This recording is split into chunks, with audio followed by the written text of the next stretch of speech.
এখন আমি পরস্পর মৌলিক সংখ্যা কি এই বিষয়টা নিয়ে আলোচনা করব।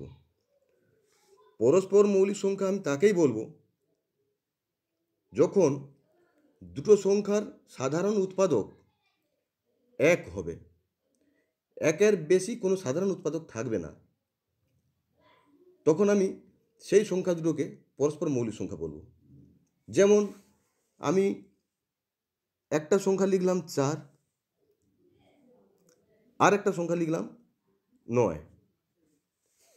আমি 4-এর উৎপাদকগুলো আমি বের করব, অর্থাৎ 4কে কোন কোন সংখ্যা দিয়ে ভাগ করে যায় আমি সেই সংখ্যাগুলো বের করব। আমি 4কে 1 দিয়ে ভাগ করতে পারি, আমি 4কে 2 দিয়ে ভাগ করতে পারি, আবার 4কে 4 দিয়ে ভাগ করতে পারি।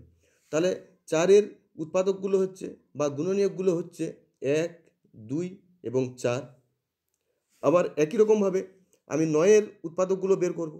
9-এর উৎপাদকগুলো কি হচ্ছে না, 9কে আমি 1 দিয়ে ভাগ করতে পারি, 9কে আমি 3 দিয়ে ভাগ করতে পারি এবং 9কে আমি 9 দিয়েও ভাগ করতে পারি। তাহলে এক্ষেত্রে 9-এর উৎপাদকগুলো হচ্ছে 1, 3 এবং 9। আর আমি কি বলেছিলাম যে পরস্পর মৌলিক সংখ্যা কিভাবে নির্ণয় করব? না, বলেছিলাম যে যখন দুটো সংখ্যার সাধারণ গুণনীয়ক এক হবে, এক ছাড়া অন্য কোনো সংখ্যা তার সাধারণ গুণনীয়ক থাকবে না, তখন আমি সেই দুটো সংখ্যাকে আমি বলবো যে পরস্পর মৌলিক সংখ্যা।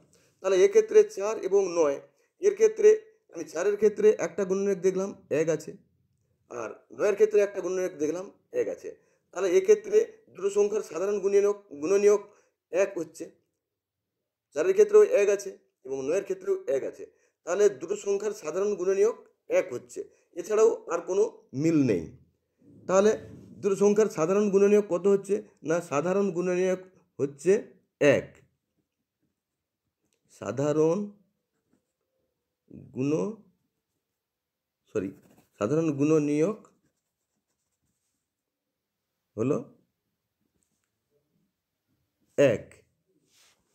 তাহলে সাধারণ গুণনীয়ক যদি 1 হয়, তাহলে আমি নিঃসন্দেহে বলে দিতে পারবো যে 4 এবং 9 সংখ্যা দুটি, অতএব 4 এবং 9 সংখ্যা দুটি পরস্পর মৌলিক।